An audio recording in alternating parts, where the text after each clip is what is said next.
I'm Jeannie Jarneau, and I'm the founder of Beauty Heroes, and I'm here today with Michelle Ranavat, the founder of Ranavat Botanics.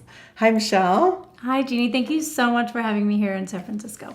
I'm so excited to have you here. We're here in the kitchen of this beautiful home, and I'm excited to introduce you to the world of Ranavat, a beautiful, modern, Ayurvedic-inspired skincare and body care line that is so special. And you are an indie beauty brand founder that is really starting to get recognized for these gorgeous formulas and for the conversation that you want to have around beauty. So I wanted to start with asking you, why did you start a skincare and beauty brand? You had a totally different career before, and you could have done a lot of different things. So why Ranavat? Well, it's really interesting. I mean, I think I myself wouldn't have predicted this a few years ago, but I'm so happy that everything sort of fell into place. I think when I was growing up, I felt this big difference between who I was at school and who I was at home. Where did you grow up? So I grew up in a small town of Wisconsin near Milwaukee. Mm-hmm. And, my parents came from India in the 70s. And so we were speaking, Gujarati is the language that we speak. We're speaking that at home and eating Indian food and all of those things. And when I went to school, I felt like I just needed to fit in. I mean, that was the most important thing because anything... Needed to assimilate. I did. And I think anything that I did that was different, I was so shy about it. And I think I just felt like I wasn't being true to myself. And over time, I sort of came into that, but I think it took a lot of courage to bridge those two worlds, who I was in school and then, in my personal life.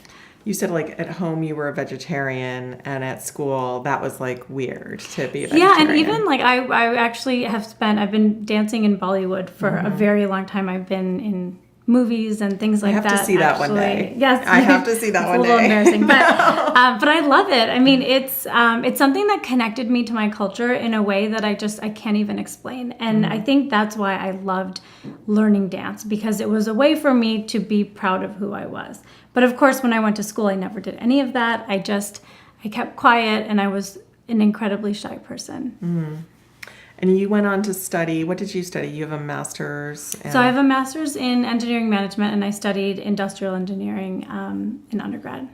And you had a totally different career. I was on Wall Street. Wall Street, Lehman Brothers. And everything. In '08, yes.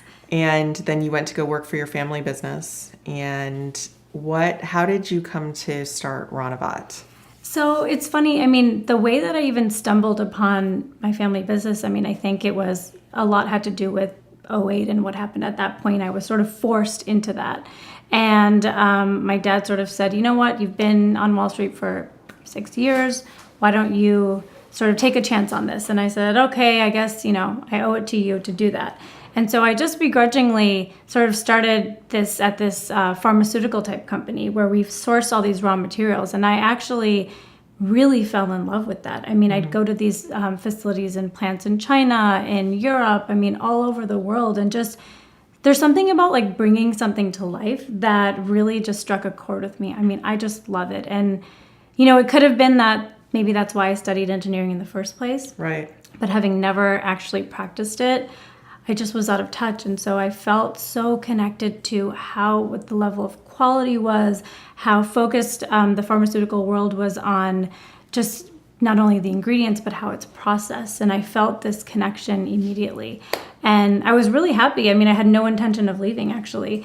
And after I had my second son, I sort of had this moment, and it was very much an aha moment because as I was nursing myself back to health and my mom was there, she would make all these incredible Ayurvedic concoctions. Using all of these herbs. She actually got them imported from India. My aunt sent them in, and I felt them magically working on me. Yeah, you said that they really worked with all different types of things like yes. Skin and Milk actually breastfeeding and...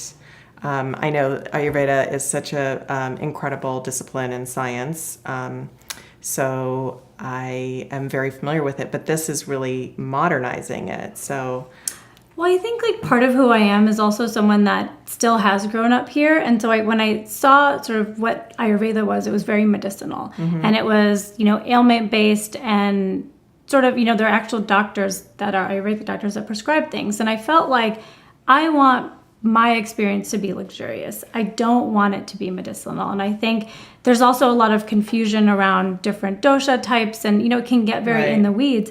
And I thought, if I want to share this with other people, this works. This is incredible. I have the background and the science background to bring this to life in a way that I think I can sort of be proud of. Then I need it to be done in the right way, and I need it to be simplified because I needed that for myself. And Ayurveda is really, like a form of medicine, but this is really just taking the principles of Ayurveda and adapting them for beauty, so that it's really beneficial for the skin and the body and the hair. And what was, I remember the first time I met you, I thought that you were such an ingredient geek. Because all you wanted to talk about were ingredients and how you source them and where you got them and how, that was just really important to you. And you could go on forever about it. So I wanted to go into a little bit about the ingredients in both of these products. So we've got the Jasmine Hydrating Tonic here and the Mighty Majesty, your hero product, which I blow through bottles of this. They're both certified USDA organic. So that was important to you. Why? Because I think I wanted something that was efficacious and also validated by someone else. I think what I was so shocked to see within the beauty space versus pharmaceuticals is they had so many sort of, the FDA is, looking over you, and there's so many checks and balances in the system. And here it's so different. I think it's sort of based on your trust for the person that makes the products. The beauty industries and ingredients are not regulated. Right? No, they're not whatsoever. And so I think, part of it is that, yes, you want something to be efficacious, but you also want to know that it's good for you. And all of these botanical ingredients from India, some maybe we're not familiar with all of them. So I wanted to make sure that they were third-party validated, and that was just very important to me. And so is the quality. So the jasmine that is in the tonic, it smells so beautiful. And you can really go through a bottle of this pretty quickly because it's addicting. The quality of the ingredients is really important to you. So you really know, the difference between, you were telling me that, it's not that hard to know the difference between the ingredients, but sourcing really good quality ingredients isn't always that common. No, it's not. And I think especially in a place like India where there are not that many places that are making these rare herbs. So like bakuchi seed is a tough one. Sandalwood is actually regulated in India because, it's an endangered. Yeah. And so there's so many things where it's already hard to find it, much less find it organic. And I think, when I started this company, kind of going back to what we talked about before, it was like my dad and I kind of got in a car and we're driving around all of India, and we didn't rest until we found a place that was, had the right certifications that were internationally recognized and that really fit every criteria. And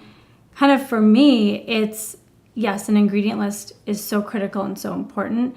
But if you want to get the most efficacious experience, if you want it to work the best, your extraction method also needs to be modified depending on the ingredient. So, for example, if you're looking at like a jasmine oil, ours, it takes 150 pounds of jasmine flowers to steam distill into 1 ounce of that oil. Yeah. And it's such an arduous process. Like you see a visual of how many flowers it takes. It's a lot of flowers. It's a lot of like human work that goes into it. It's not an easy road, and you can take so much less than that and put in some solvents and very quickly extract it. And the solvents will sort of go away. There'll be trace elements left in it.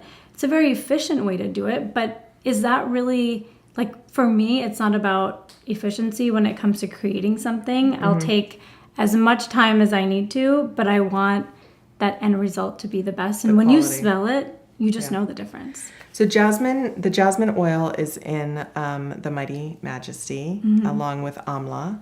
Tell us, it's an Indian gooseberry, right? Yes. Yeah. It has the vitamin C of 10 oranges. It's incredible for antioxidant. The antioxidants that it has in there, it's just like it's a superfood in India. And It's so light. This is a hair, like I used, I don't like a lot of hair oils or want a lot of oil in my hair because I have really oily hair, and this was so great. I would put it in, I would leave it on at night before, and it would shower out, and I wouldn't have oily hair after I showered, and I felt like my hair looked amazing after. Amla is just like an amazing Amla's ingredient. amazing. I mean, if you go to like India and look at the billboards there, they have amla on there, and I think it's still sort of something that's coming up here today, but it is such an incredible superfood. And the way that we actually even extract this organic amla is through this thing called supercritical CO2 extraction, which essentially just means that it's in its purest form. So all the nutrients and vitamins and that vitamin C is kept in its most potent state. Yeah. And so that's why I think it really helps. And vitamin C, so good for your hair because it prevents hair breakage. Yeah. And so it really kind of repairs, and then the sunflower oil sort of protects. Yeah, I really feel it when I use this as a treatment. How else can you use the Mighty Majesty? So I put it in my hair and scalp before I shower and then shower it out. But how else can you use it? You can use it to like just add shine, right? And to tame the hair and on the body. Yeah, so there are 5 ways that I typically, and you touched upon 2 of them. Hair mask, the first thing you said, is by far the most effective way and you're going to see the biggest benefit from it. So my rule of thumb is like, okay, if you wash your hair 2 to 3 times a week, you just know the night before and you do like a very sort of deep conditioning treatment. Then the other 2 ways are on dry hair. So just sort of taming and treating your hair almost like skin. You need to protect it from the environment. On wet hair. And you have such beautiful hair. Like thank you must use a lot of this oil. I do. And actually, I like whenever I get my haircut, they're like, "Oh, what do you use?" I'm like, "Well, actually, I made it." Yeah. But I mean, I love it. I think a lot of the beauty of what India has taught me is that hair care is just as important as skincare. It's like you do need to maintain it every day. There is something that needs to be done. And then, so we touched upon wet hair, and then all over body. It's the best when your skin is like just moist, like right out of the shower. So a few drops, mix it on damp skin. Yeah, and you'll smell amazing after. Yeah, you'll smell amazing the whole day. It's just like it's just a beautiful way to start the day. At least I feel, or if you shower at night, just a beautiful way to calm down. And then it actually works really well as a bath oil too. Ooh, yeah, it bath oil. really just gets that like scent into the air too, and your skin is super soft. So it's a major multitasker. And the Jasmine Tonic, I mean, you can use it as a toner, you can use it to set makeup, you can use it in your hair. I'm actually a big believer in like hair hydration. So, I'll like mist it on my hair, and then it's, kind of like a light perfume as well, and a body mist refresher. Yeah, I think, that's what we say, whenever your skin needs a drink. And I think it's just a perfect like toss in your bag anytime and sort of refresh yourself. I love it. A lot of people tell me that they use it a lot on planes, which I think is great. And it works really good with your favorite serum. So you spray this first to get like that damp skin, and then you rub your favorite serum into your skin. Speaking of serum, you have a new serum coming out called the Radiant Rani, and it's going to be in our Indies Discovery, a small test, just trial of it, because it's very precious. It's got saffron oil in it and rose, and what else? And so there's a number, there's like turmeric and just a number of actually very rare sort of off the map herbs in Ayurveda. And this is actually... It's a face serum. It's a face serum. It's called Radiant Rani. And so it's all about radiance and glow. And so saffron is just incredible. It's like the quintessential royal herb. And it's more expensive by weight than gold. But it is so incredible to bring this sort of like glow from within. And I'm absolutely in love with it. And I think for me, it's funny because people are like, oh, well, why do you think that you need a serum now? And I'm like, well, actually, that's the first thing that I really fell in love with that I had tried, because it's actually based on a very old formula. But it has taken me so much time to find all of these herbs to make it. So it's actually one of the first things I conceptualized. But I'm just able to launch it now because it took a lot of time to get like that right formula and make sure that I could find all of these in organic capacity. Wonderful. But it's one of my favorite things. Well, I love the names Mighty Majesty, Radiant Rani. They kind of tie back to this, the conversation that you want to have around beauty, which is to claim your crown. So tell us about that. I know about it, but I want to hear it in your own words. What does that mean to you to claim your crown? So claim your crown comes from a place of empowerment. And I think when I sort of grew up being left out or not included, I felt like I was too shy to claim my crown. I was too shy to sort of say, be proud of where I came from. And I think when we hear of other people's stories, sort of using that adversity, but actually overcoming it to create an even bigger impact, I think, those are stories that really motivated me. And I think because it's so deeply embedded into my why, like why did I start Ranavat? To share these stories with people. I want to continue that conversation and pay it forward. Not only to other people that are doing amazing things, and we do a monthly profile on certain women that have really claimed their crown, but also on women, all over the world. And so Rescue Foundation is an organization that I work with through Ignite Hope Chicago, and they sort of help women and victims of human trafficking find their way in life. They actually go into the brothels and they rescue them, and then they repatriate. So they give them the education that they need, the medical attention, and they really sort of get them back on their feet. And I think ultimately that's really what this conversation is about. Yeah. So beautiful products, beautiful stories about women who are turning adversity into something positive and claiming their crown. And then giving back to the Rescue Foundation, and $2 from every Ranavat Beauty Discovery with the Indies Project is going to that foundation. We're excited to be giving back this holiday, and to also be sharing these beautiful products with the Beauty Heroes community. So thank you so much for working on this project with us, and we're looking forward to people discovering more about these beautiful products.